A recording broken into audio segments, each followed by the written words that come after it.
Hello everyone, welcome to my Nibedita and NB vlog.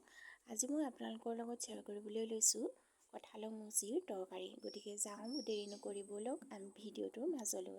প্ৰথমে আমি এটা কঁঠাল লৈছো আৰু মুচি লৈছো কঁঠালৰ কঁঠালটো ফালি কাটি সৰু সৰুকে টুকুৰা কৰি লৈছো।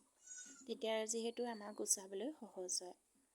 আৰু যেহেতু এতিয়া কঁঠালৰ মুচি বুলি ক'লে সদ্যহতে ইমান এঠা নাথাকে।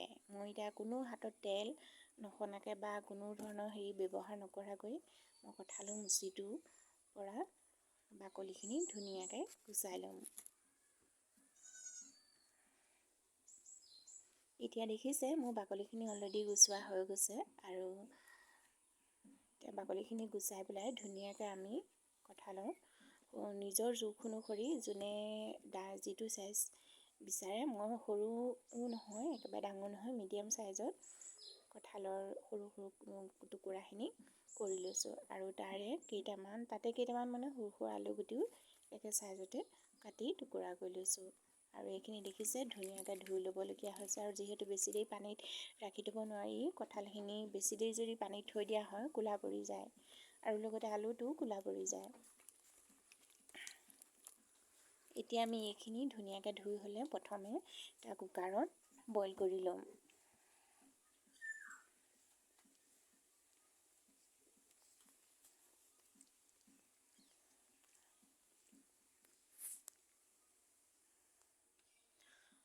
এতিয়া দেখিছে কুকাৰত মই পানী দিলোঁ, দি তাত মই কঁঠালৰ মুচিখিনি দি দিছোঁ। আমি তাত পৰিমাণ অনুসৰি নিমখ দিছোঁ আৰু অকণমান কঁঠালটো সোনকালে সিজিবৰ কাৰণে মুচিটো অকণমান খোৱা চ'ডা দি দিছোঁ। এতিয়া আমি ঢাকনিখন লগাই গেছটো মিডিয়াম ফ্লেমত দি কুকাৰটো উঠাই দিম। এতিয়া কঁঠালৰ মুচি তৰকাৰীখন বনাবৰ কাৰণে মই বৰ বিশেষ মছলা ব্যৱহাৰ কৰা নাই। কেইটামান যিটো মানুহৰ পাকঘৰত সদ্যহতে থাকেই যিকেইটা মছলা সেইকেইটাকে মই ব্যৱহাৰ কৰিবলৈ লৈছোঁ। ইয়াত দেখিছে মই এটা মিডিয়াম সাইজৰ পিঁয়াজ সৰু সৰুকৈ কুটি লৈছোঁ আৰু দুটা মান ধনিয়া পাত আৰু কেইটামান জলকীয়া আৰু আধা চামুচমান পাঁচফোৰণ লৈছোঁ আৰু ৰংগুৰি লৈছোঁ আৰু হালধি পৰিমাণ অনুসৰি।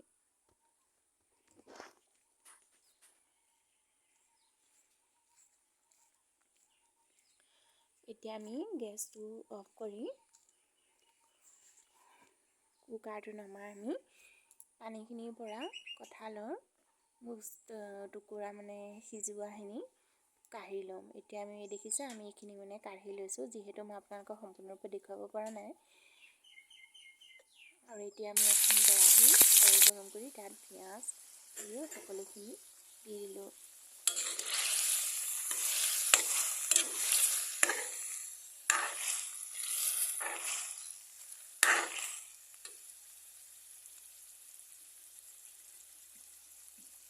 ভালকৈ দেখুৱাব পৰা নাই মোৰ লৰালৰি হৈছে যিহেতু মই দুপৰীয়া সাজলৈ প্ৰস্তুত কৰিছোঁ।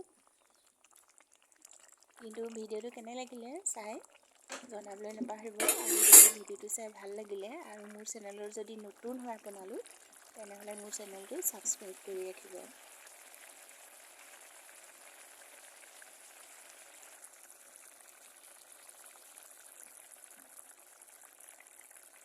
এতিয়া আমাৰ তৰকাৰীখিনি দেখিছে ধুনীয়াকৈ সিজি হৈ গৈছে, খাবৰ বাবে প্ৰস্তুত। আৰু এতিয়া আমি তৰকাৰী নমাই ৰেডি হৈ গ'ল খাবলৈ। দেখিছেনে কি ধুনীয়া কালাৰ উঠিছে, মাংসৰ কথা মনতেই নপৰিব। কঁঠালৰ মুচি তৰকাৰীখন খোৱাৰ লগে লগে বৰ ধুনীয়া গোন্ধ এটা আহিছে।